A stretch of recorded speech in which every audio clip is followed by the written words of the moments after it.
right here, pause that for just 1 second. Go back, you see Hocevar move up again, maybe a little overly optimistic. It just seems like Hocevar's give a damn is less than most. Yeah. And he's willing to pay a penalty that not everyone will. Kim and Jamie in the lab talking about Carson Hocevar and why he was stealing headlines at the end of the race. Rewind though, a tire issue early had him 2 laps down. We do have to give the 77 team credit. They rebounded to make themselves a factor at the end of the race for the 2nd week in a row. So let's set it up.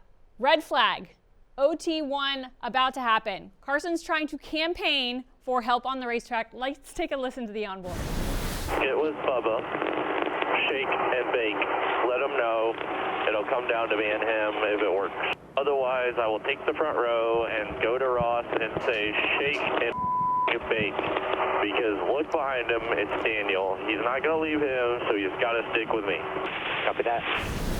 All right, so you heard it there. Trying to make friends before we go into the first overtime.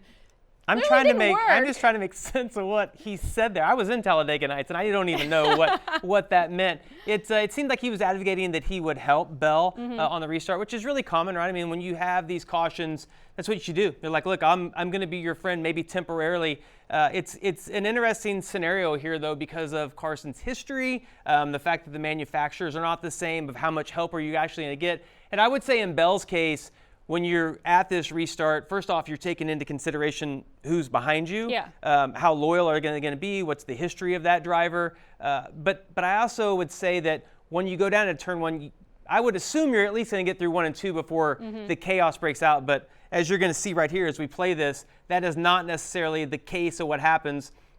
Pay attention, Bubba Wallace on the bottom. See, he gets out to a little bit of a lead, starts to move back up the track, and you're in a situation where you're trying to not only protect the guys getting to your left, also the side draft of where Bell is. Hocevar fills a hole that really is only there for just a second, and then it closes up. And unfortunately, you see right here, he ends up getting into the left rear of Christopher Bell. And at the same moment as this plays on, watch Bubba Wallace start to slide back up the racetrack a little bit, collects Bell, who goes into the outside wall. Again, just filling a hole that was there for a moment. Was it there? Probably too aggressive, though, even though you're at the I mean, to me, I just always try to put myself in the position of where they are. If that eliminates Carson Hocevar, what have you really gained there by being so aggressive at this moment? Yeah, if I'm Carson, I assume that Bell's going to come down and block, so why do I even think the hole's going to be long enough? Let me defend Carson just a little bit. Okay. A lot of times the perspective in the car is different from the outside. I can't tell you how many times that you get to the infield care center and you're like, wow, that looks so bad right now. But for Carson, I think the history it makes us be a little more critical of him. Okay, so overtime 1, bad news for Christopher Bell. Good news for Carson Hocevar. He survived it to live on to the 2nd overtime. So let's take a look at that one. Yeah, he's going to get to line up in the preferred position right here. You see him on the outside, got Bubba Wallace to his inside. Wallace has Reddick right behind him, teammate, so you feel like there's going to be some loyalty there. The other thing, as we get ready to play this, Reddick has fender damage, and they talked about this during the whole broadcast, the fact that how fast is that car going to be if it gets out front. So Bubba Wallace is in a great position. We'll go ahead and play this here.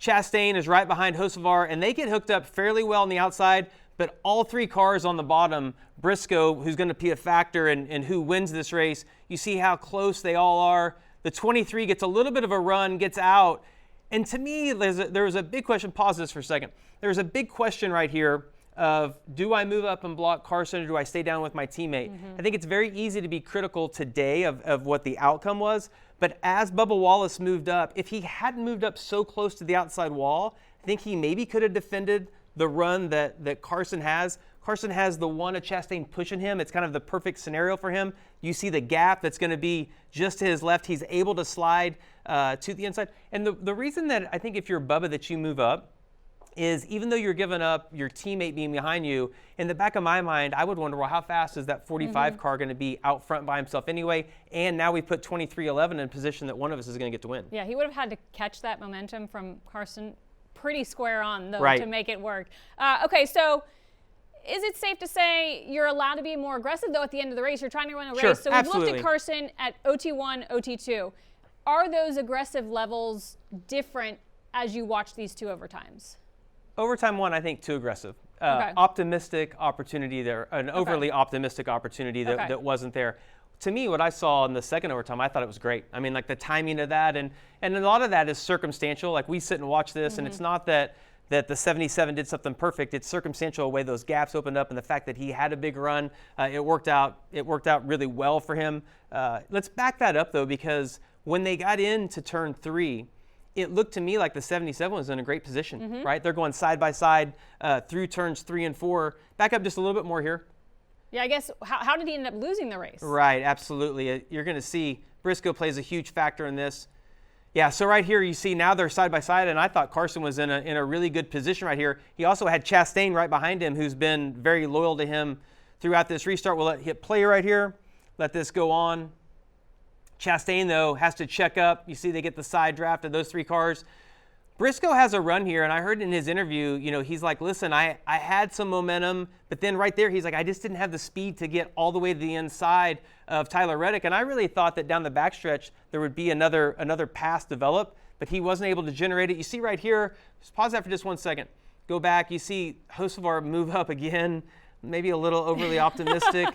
It just seems like Hocevar's give a damn is less than most. Yeah. And he's willing to pay a penalty that not everyone will. But again, it's the last lap. There's a lot going on. You could be looking in your mirror, your side mirror. You have a lot going on inside of the car, but very optimistic. His give a damn is low, and he's also unapologetic about it. Yeah, I mean, the part of what rubs me wrong with Carson is what you see on the track is one thing, but then it's the no remorse when he gets out, and it's the interviews that to me, I think upsets drivers as much as anything. Is you don't really want someone to get out and always apologize, but it's just the way that he goes about those interviews. They come across and they rub me the wrong way. Well, it'll be interesting to see if he course corrects at any point. Jamie, thanks for breaking things down. Thanks.